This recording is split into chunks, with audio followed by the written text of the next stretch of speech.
Okay, so from 1608, or 1663, I suppose, we're now moving to the 7 Years' War starting in 1756.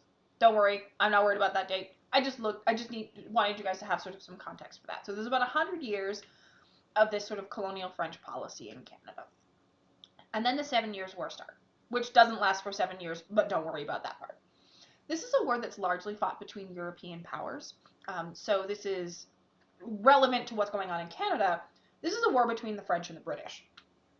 And for the most part, that war is fought in Europe, although there are some proxy wars fought in North America between sort of the British colonies, i.e. the United States, and the French colonies, what is now Quebec.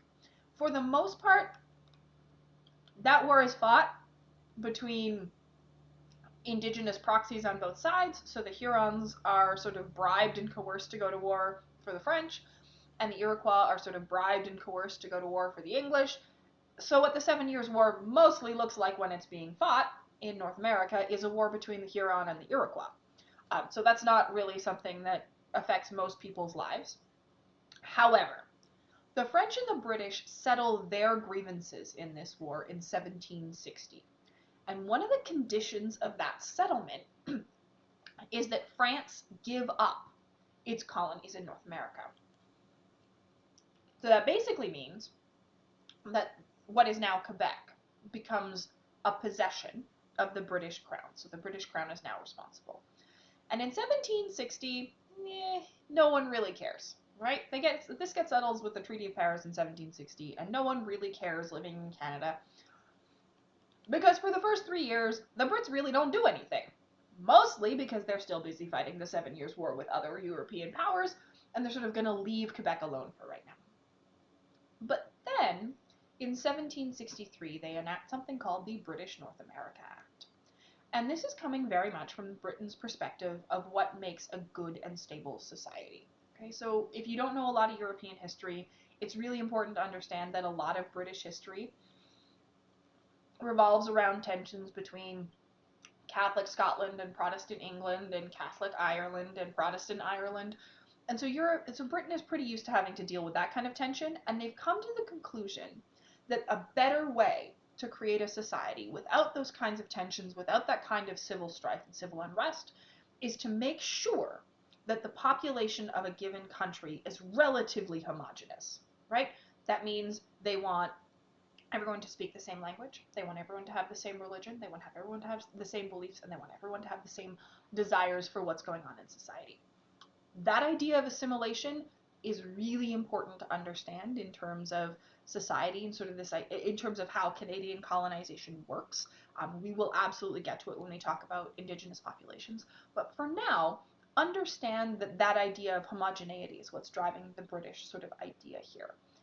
And so the British North America Act says a couple of things, right?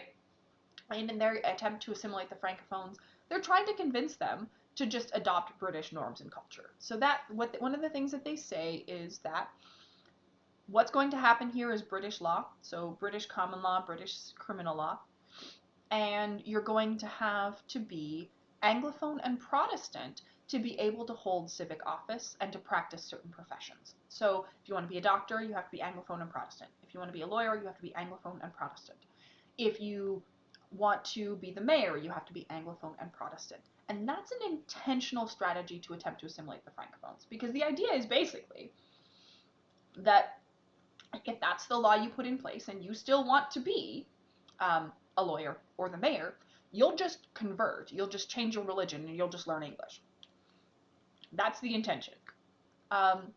It doesn't work very well, although it does resolve some tensions in New France. So you remember our conversation about those strong tensions between different Francophone groups who really wanted different things in society? The British North America Act almost erases those divisions because it creates this separate identity of being Canadien, right? This idea about being a subjugated people and really divorcing their identity in a lot of ways from France proper, because from the perspective of the Francophone population in Canada, they've just been abandoned by the French crown. And if the French crown doesn't care, then to heck with them.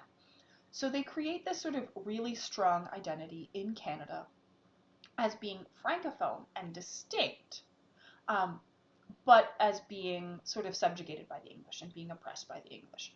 We'll talk about this. This idea doesn't go away. At the end of this sort of 7 Years' War in North America, the economy is in tatters. There's been a lot of destruction of sort of economic production capacity when we're talking about boats, when we're talking about roads, when we're talking about all of that. It's actually rebuilt really quickly, but it's rebuilt in a way that is dominated by British rules and by British elite, right? Because when you sort of take over a colony, you have to send over colonial bureaucrats. You have to send over a governor general. You have to send over all of these people. And you sort of send over industrialists who are looking to make a lot of money. You're sort of giving out trading rights. You're doing all of that sort of stuff. And that means that as the economy is being rebuilt, it's being rebuilt primarily, we'll talk about this a little bit, primarily by sort of English law. And then the next sort of thing that happened, and one of the things that you really need to understand is that sort of period of time where the Francophone population of North America is really, really subjugated and cannot hold office and is prohibited from participating in democracy, and sort of you had this sort of question about religious freedom and all that sort of stuff, only lasts 11 years. Okay? 11 years. 11. In the Quebec Act of 1774, you get religious freedom. Everyone can practice their religion. Catholics can hold elected office, can sort of practice whatever they want to do. It keeps British criminal law, so that's sort of the same idea, but French civil law is maintained. So the Napoleonic codes, for those of you who sort of have a background in that, are maintained. So that is the law that governs in New France marriages, contracts, that kind of thing. We'll talk a little bit about what that looks like a little bit later on.